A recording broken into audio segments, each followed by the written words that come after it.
10 hoy de la mañana. En el trabajo no pude contener la curiosidad porque decía breaking news, y escuchando aquella alegría que se daba,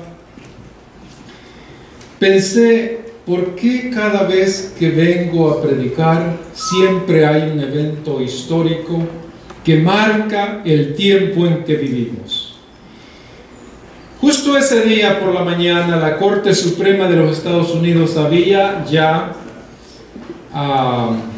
votado a favor de la Proposición 8, en la que el Estado de California entraba a formar parte ya de uno de los estados más en favorecer los matrimonios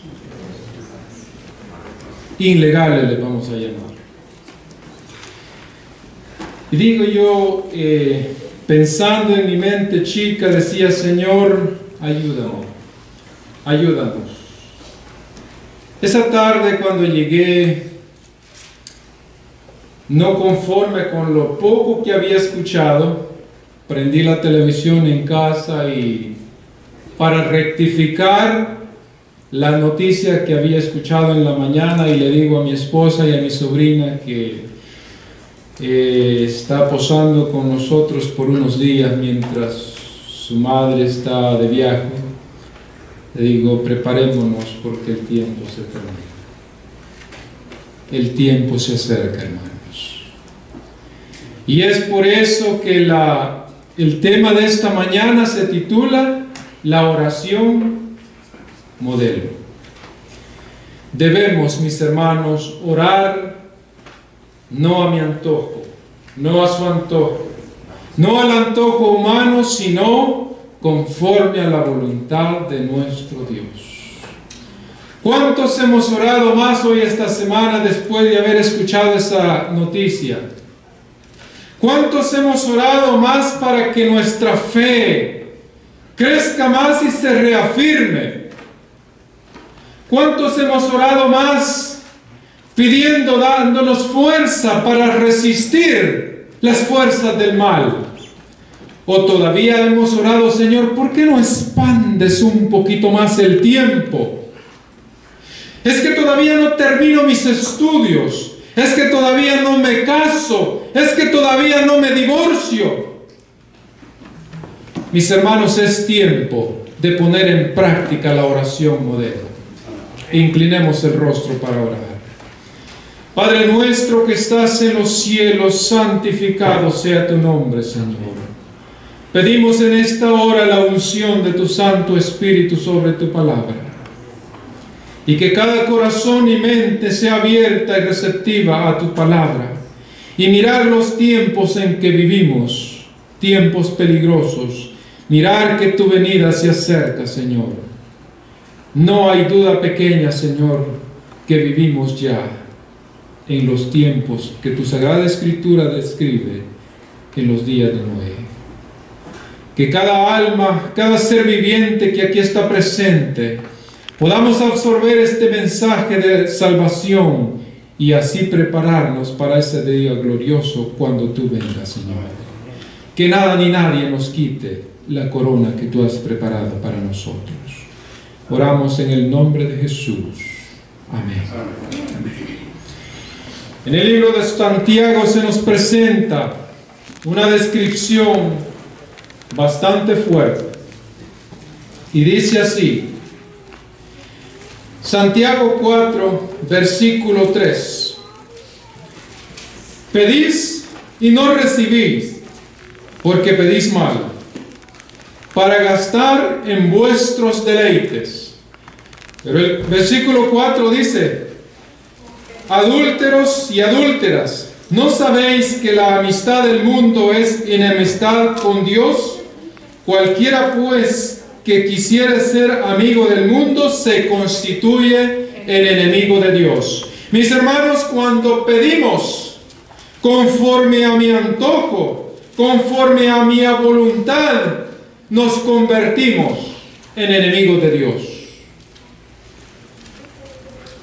El año pasado se casó una joven, la queremos mucho, es como mi hija para mí.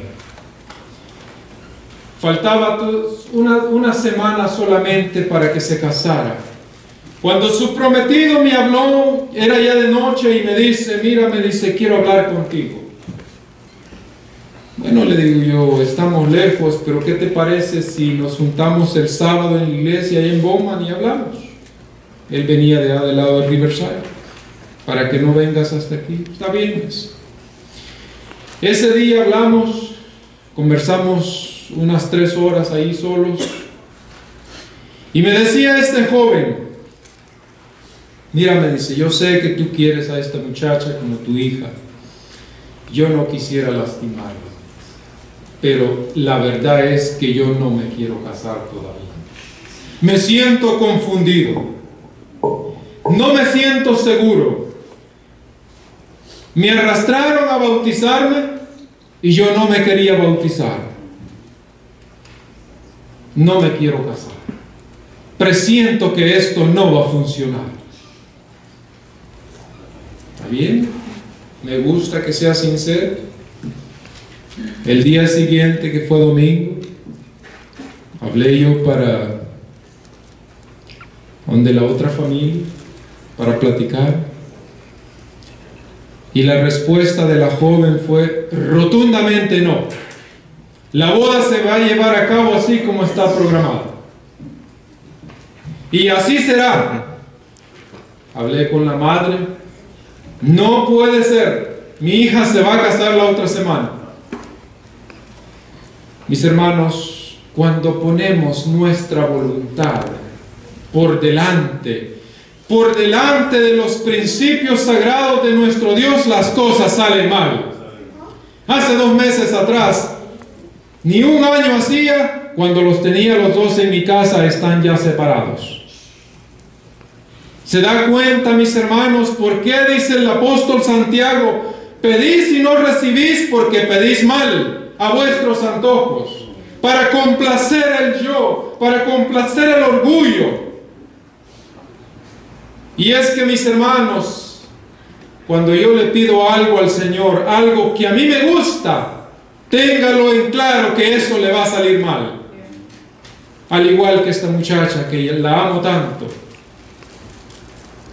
Y ahora las cosas están más difíciles, porque están separados de ya hace varios meses. No voy a contarles con detalles, mis hermanos, pero lo único que sí les digo, que este matrimonio está mal, porque comenzó mal, queriendo arrastrar el mundo hacia dentro de la iglesia. Ahora el mundo ha sacado lo de la iglesia para afuera. Y es por eso que el apóstol dice, pedís y no recibís porque pedís mal. Y esa es la realidad de hoy en día.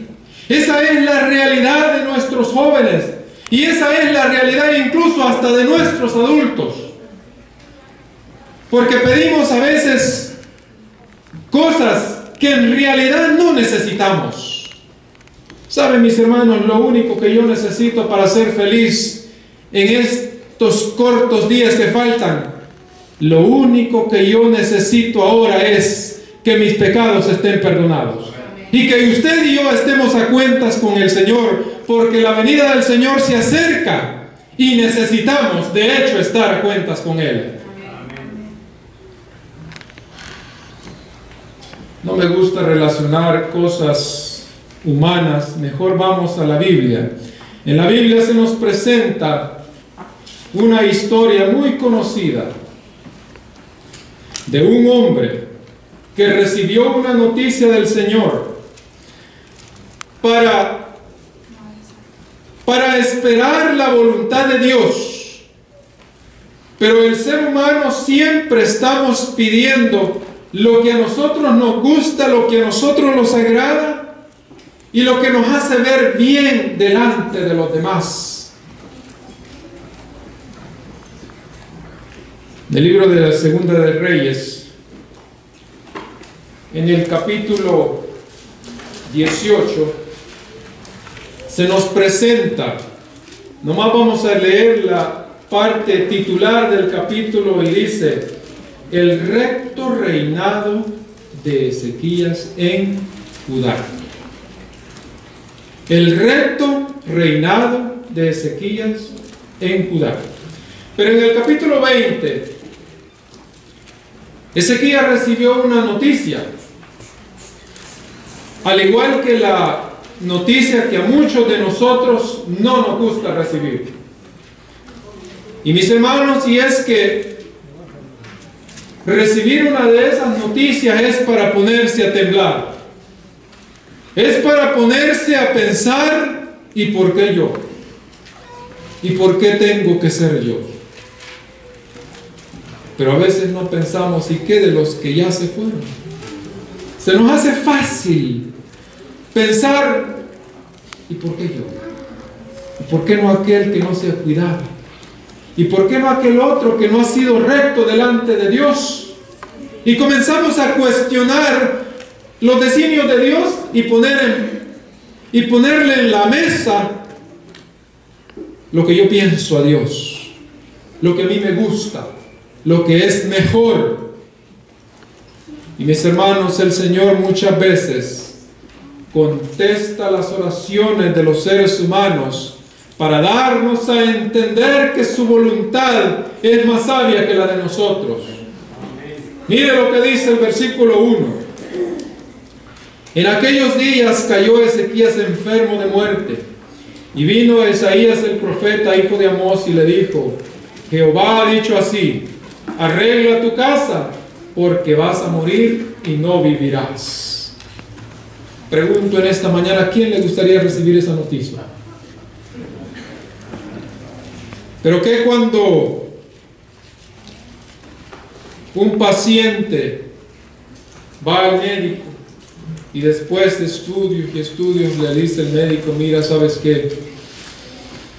Tu caso está perdido, no se puede hacer nada? A veces los humanos nos sometemos más fácil a los diagnósticos de los doctores humanos, al igual que de nosotros, que a un diagnóstico celestial como el de nuestro Dios. Nos sometemos y nos resignamos y decimos: bueno, ni modo, pues ya, ahora sí que ya me tocó. Ahí le quedó.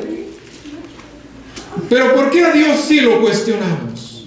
¿Por qué tenemos ese valor de cuestionar a Dios al igual que este rey? Y sigue diciendo: entonces volvió él su rostro a la pared y oró a Jehová y le dijo: ruégote, mi Señor Jehová, que hagas memoria. En otras palabras, ¿por qué no te acuerdas? ¿Cómo he sido yo? ¿Cómo he sido de bueno? Que he andado delante de ti en verdad y de íntegro corazón. Como diciéndole a Dios: Señor, yo no merezco morir. ¿Por qué tengo que morir yo? Y que he hecho las cosas que te agradan. Y lloró Ezequías con grande amargura. Pero antes que Isaías saliese hasta la mitad del patio, fue palabra de Jehová a Isaías diciendo: vuelve y di a Ezequías, príncipe de mi pueblo, así ha dicho Jehová, el Dios de David, tu padre: he oído tu oración y he visto tus lágrimas. He aquí yo te sano al tercer día, y subirás a la casa de Jehová. Y no conforme este hombre, todavía pone condiciones. ¿Y cuál será la prueba de que yo sanaré? Y el profeta le dice que el sol se retrocederá 10 grados. Mis hermanos, los humanos hacemos cosas chistosas. Y hay muchas cosas que no están escritas en la Biblia. Pero hay cosas que han quedado escritas en la Biblia para que usted y yo las tomemos en ejemplo de que en la oración modelo encierra solamente la voluntad de Dios y no mis antojos. De que en la oración modelo Lo que a mí me gusta no es lo que le gusta a Dios y no es lo que le traerá paz y felicidad a la humanidad. Pero el humano siempre está poniendo su justicia, sus méritos, lo que Él hizo para ser digno de la vida. Este hombre se le añadieron 15 años más de vida. Y mis hermanos, fueron años de deshonra. Le nacieron más hijos, pero uno de ellos que lo sucedió. Mire lo que dice ahí en Segunda de Crónicas, capítulo 1. Dice así: de 12 años era Manasés cuando comenzó a reinar, y 55 años reinó en Jerusalén.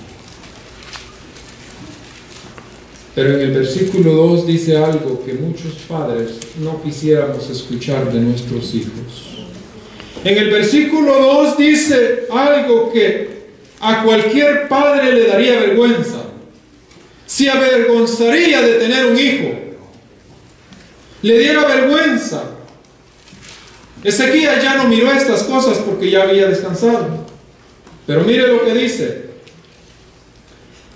mas hizo lo malo en los ojos de Jehová conforme a las abominaciones de la gente que había echado Jehová de delante de los hijos de Israel, dando a entender que este hombre hizo peores cosas que las cosas que hacían los que habitaban antes la tierra de Canaán.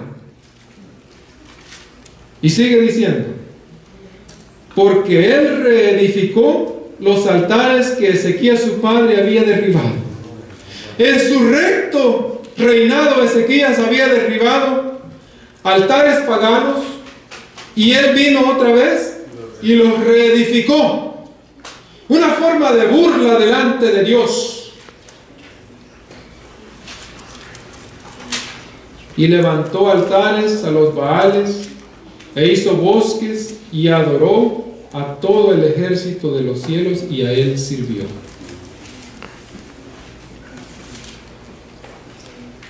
Edificó también altares en la casa de Jehová, en la cual había dicho Jehová: en Jerusalén será mi nombre perpetuamente. En una ocasión, mis hermanos,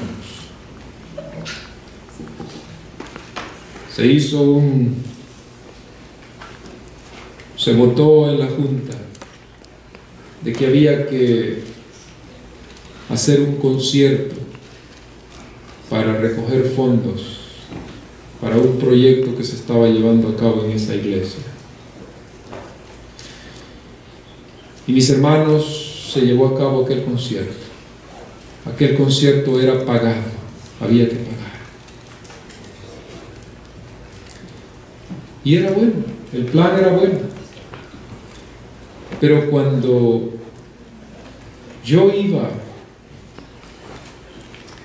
cerca, ya entrando en los atrios, lo bueno que ese concierto no se hizo en una iglesia, se hizo en un lugar que no era la iglesia. Pero mis hermanos, al ir yo entrando en aquel pasillo, y lo primero que escuché fue una canción pagana, me di la vuelta y me retrocedí más atrás y me quedé escuchando un poco más. Terminó aquella canción y comenzaron aquellos artistas que supuestamente iba a ser un concierto religioso. Comenzaron a tocar otra música pagana. Y la hija de un pianista famoso estaba cantando esa canción pagana. Me di la vuelta y comencé a salir. El estacionamiento estaba lleno. Y comencé a salir, mi carro estaba hasta afuera en la calle. Y por allá en el camino, en el estacionamiento, me encuentro a un pastor y me dice: hermano, ¿por qué se va? porque este concierto, le digo, no es para el Señor. Este tipo de música que se está tocando allí es la música que yo escuchaba cuando yo andaba en las borracheras, cuando yo andaba en el pecado. Si yo sigo escuchando esta música, mejor sigo en el mundo. Por lo tanto, yo me voy. Y hubo un conflicto en aquella iglesia. Mis hermanos, este muchacho hizo peores cosas que esas. El templo donde el nombre de Dios tenía que permanecer siempre, este hombre hizo cosas horribles. Es por eso que, mis hermanos, cuando usted y yo oremos no por las cosas que nos guste a nosotros, por favor. Mis hermanos, si usted y yo oramos una oración modelo, si yo oro en mi oración y es una oración modelo, el Señor me va a decir cómo me voy a vestir. Pero si yo le digo, Señor, bendice este vestido, bendice este traje, esa no es una oración modelo. Predicaba en una iglesia en una ocasión y me dice una hermano, me dice, ¿por qué no predica un poco más de la vestimenta? Y tocamos unos rasgos de la vestimenta en la predicación. Y a la salida se me acerca una hermana y me dice, hermano, ¿y usted por qué habla así de la vestimenta? Si ya no estamos en tiempos de Elena de White, me dice, ahora estamos en el siglo XXI. Es cierto, hermanita, es cierto. Pero yo le aseguro, hermana, que si nos vistiéramos decentemente como se vestía la hermana White, tendríamos visiones al igual que ella. ¿Se da cuenta cuál es la oración modelo?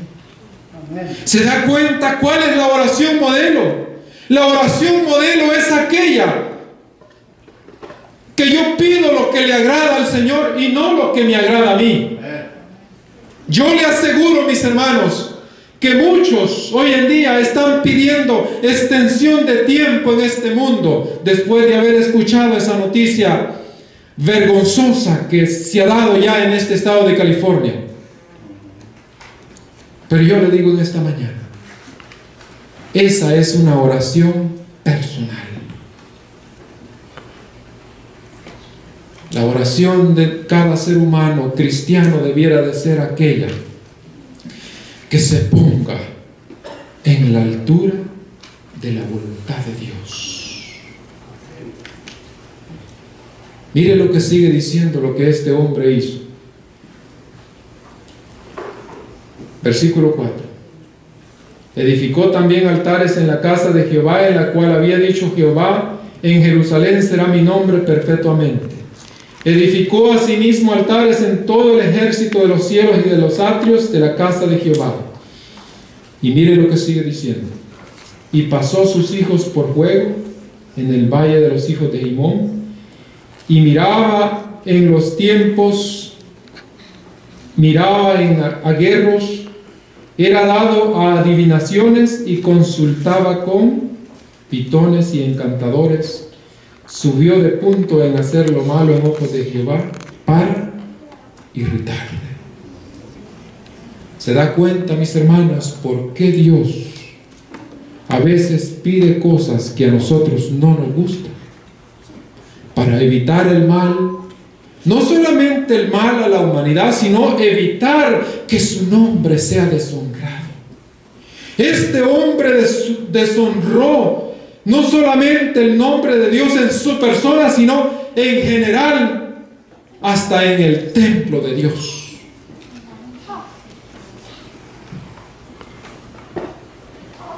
¿Cuál debiera de ser la oración modelo? Mire lo que dice San Mateo. San Mateo 6. El pueblo de Israel había perdido la noción de cómo orar. había perdido el sentido de pedir, de hacer lo que a Dios le agrada. Ustedes han de recordar aquel publicano y aquel fariseo que estaban orando. El fariseo, muy encumbrado, dice: oh Señor, ayuno 2 veces a la semana, pago mis diezmos, doy mis ofrendas, incluso no soy como este que está aquí. ¿Se da cuenta cuál era la condición del pueblo de Israel en ese tiempo? ¿Se da cuenta por qué había necesidad de que el Señor Jesús enseñara de nuevo cómo orar? Versículo 9 del capítulo 6 de San Mateo dice: vosotros pues oraréis así: Padre nuestro que estás en los cielos, santificado sea tu nombre. Venga tu reino, sea hecha tu voluntad.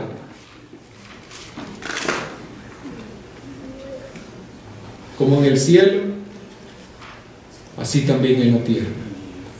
Y pregunto en esta mañana: ¿habrán ideas humanas en el cielo para poner yo por delante mis planes primero?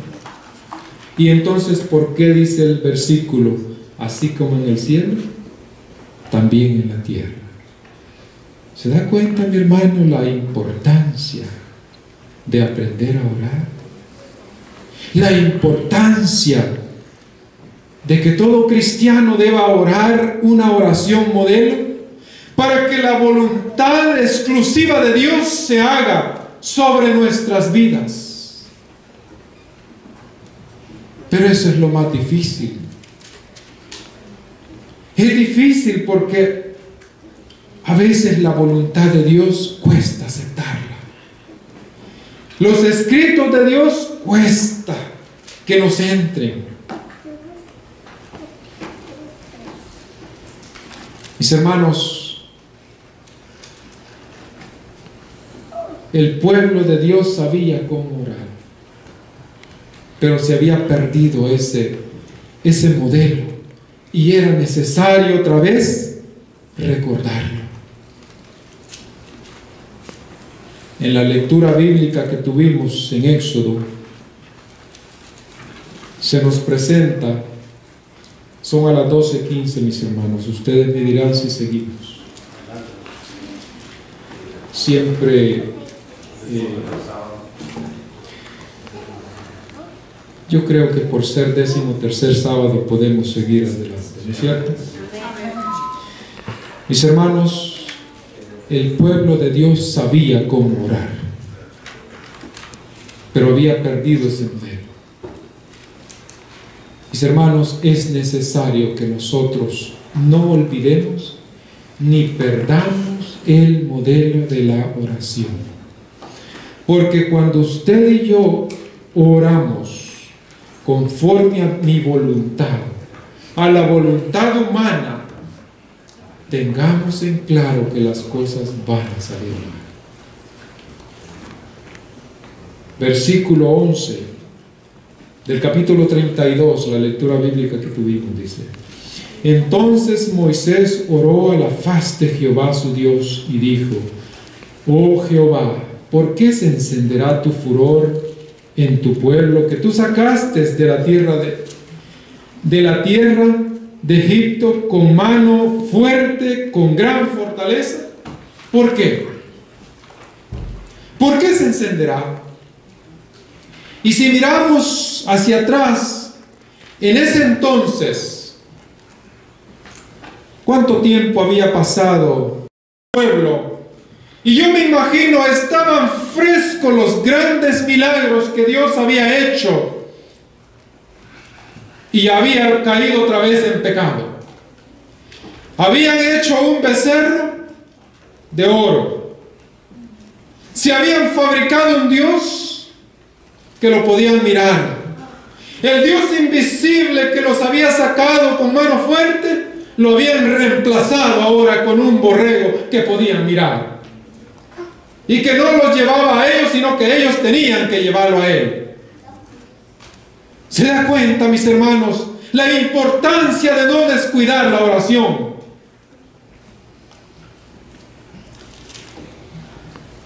Ahí está mi sobrina, espero que no se canse, porque cada vez que nosotros vamos a salir, nos subimos al coche, antes de proceder, tenemos una oración. Yo no sé si ellos tienen ese hábito en su familia, pero es un hábito que nosotros tenemos. Oramos por la mañana, oramos por el trabajo, donde quiera, a cualquier hora, pero una cosa sí lo tenemos muy marcado. Antes, cuando nos subimos al coche y lo encendemos, antes de proceder, siempre tenemos una oración. Que el Señor nos guarde y que nos lleve conforme a su voluntad. Que si es su voluntad que vayamos donde queremos ir, que las puertas se abran. Y si no es su voluntad, que las puertas se cierren. No importa dónde y cómo sean, pero que se cierren. El pueblo de Israel, fresquecito, apenas había pasado, apenas habían mirado todos esos grandes milagros que Dios había hecho con ellos, ahora ya lo habían reemplazado por una imagen. Y ahora Moisés tiene que interceder por ellos. Mire lo que dice el versículo 12. ¿Por qué han de hablar los egipcios diciendo: para mal los sacó, para matarlos en los montes y para raerlos de la faz de la tierra? Vuélvete del furor de tu ira y arrepiéntete del mal de tu pueblo. Pregúntenle esta mañana, ¿por qué Moisés pudo decirle esas cosas a nuestro Señor Jesús? ¿Por qué? Mire lo que dice la sierva del Señor. Página 341. En la culpabilidad hay temor. En cambio, en el alma libre de pecado, no quiere apartarse de la luz del cielo. Moisés tenía mucho que comunicarles y, compadecido del temor del pueblo, se puso un velo sobre el rostro y desde entonces continuó haciéndolo cada vez que volvía del campamento después de estar en comunión con su Dios. ¿Se da cuenta, mis hermanos? Usted puede hablar como un amigo, con un amigo que usted le cuenta todo y usted se siente con derecho porque usted no tiene culpa. El que había pecado era el pueblo de Israel, no Moisés. Y Moisés pudo decirle: Señor, ¿por qué no te arrepientes del mal que has pensado? El Señor le había dicho a Moisés: voy a raer este pueblo, voy a exterminarlos y a ti te pondré sobre otra nación. Pero mis hermanos, he ahí la oración morena. La oración que no pide lo suyo. La oración que no se cansa de pedir por lo suyo, sino que pide por aquel que es más desdichado, por aquel que se pierde en el pecado, por aquel que va de camino a la perdición. Por ese ora más que por sí mismo. Mire lo que sigue diciendo. Moisés fue un símbolo, un modelo de Cristo. Como intercesor de Israel, así él oró.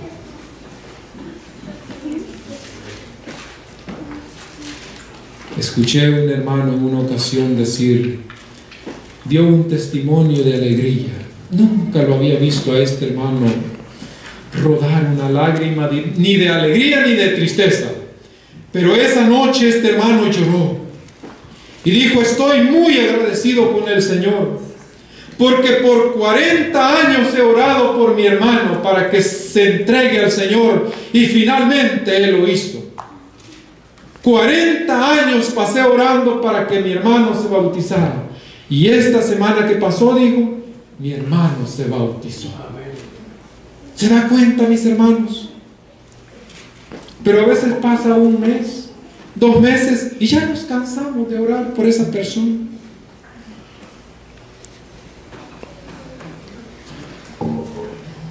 Yo sigo orando por una familia allá en El Salvador. Ya no recuerdo cuántos años me pidieron que orara por ellos. Y sigo orando por ellos. Siempre en mis oraciones yo los recuerdo.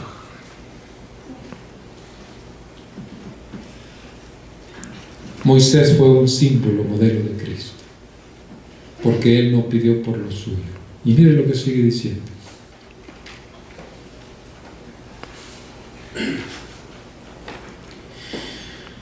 Su interés por Israel no provenía de motivos egoístas. Apreciaba la prosperidad del pueblo escogido de Dios más que su honor personal, más que el privilegio de llegar a ser el padre de una nación poderosa. Y Dios se sintió complacido por la fidelidad de Moisés, por su sencillez de su corazón y su integridad, y le dio como un fiel pastor la gran misión de conducir a Israel hacia la tierra prometida. Oh, pero también, mire lo que dice aquí. Cuán grande responsabilidad descansa sobre aquellos a quienes Dios honró en gran manera para enaltecer su nombre en la tierra, por cuanto ha puesto el cuidado de aquellas ovejas para que oren e intercedan por ellas, para prevenirlos así de los juicios que caerán sobre este mundo. Mis hermanos, usted y yo hemos sido puestos aquí en este mundo como baluarte de la verdad, no solamente para predicar el Evangelio, sino para interceder por aquellos más débiles, que quizás en un punto de debilidad en su vida, quizás por la pérdida de trabajo, sus fe decaen, o por una enfermedad decaen. Debemos orar por ellos, mis hermanos. Nunca debemos descuidar la oración por estas personas. Es un trabajo, es una responsabilidad que a usted y yo se nos ha sido dada. Es por eso que él dice, la hermana dice, cuán grande responsabilidad ha sido puesta en aquellos que llevan el mensaje de salvación.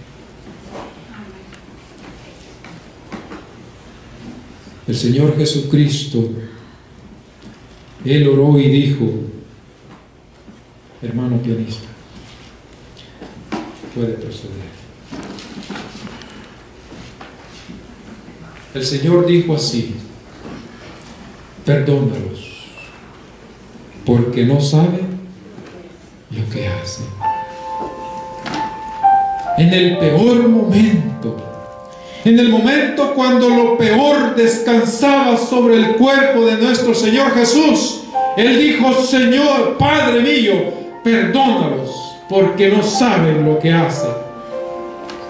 Versículo 3 del capítulo 17 dice, esta empero es la vida eterna, que te conozcan el solo Dios verdadero y a Jesucristo, el cual tú has enviado. Mis hermanos, aquellos que oraban con humildad, aquellos que oraban pidiendo la voluntad de Dios, pudieron reconocer a nuestro Señor Jesús cuando vino por primera vez a este mundo. Y aquellos que oren con humildad en el fin de los tiempos, podrán reconocer la segunda venida de Cristo Jesús. Aquellos que oren una oración modelo podrán estar preparados cuando Cristo esté a las puertas del cielo para venir por segunda vez a traer su pueblo. No ruego que los quites del mundo, sino que los guardes del mal. Hermanita, males siempre habrán en este mundo. Habrán siempre problemas de matrimonio. Habrán siempre problemas de familia, hijos contra padres, padres contra hijos.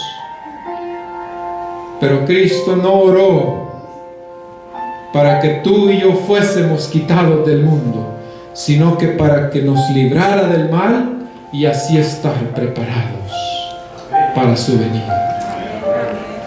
No son del mundo, como yo tampoco soy del mundo, sino santifícalos en tu verdad, pues tu palabra es verdad. Oh, mis hermanos, aquellos que tienen esa oración modelo, tienen la promesa de un día ir a morar en el reino de los cielos. Versículo 24 dice: Padre, aquellos que me has dado, quiero que donde yo estoy, ellos también estén. Oh, mi hermano querido, tú y yo tenemos la promesa de que en ese día glorioso podremos ir a las mansiones celestiales.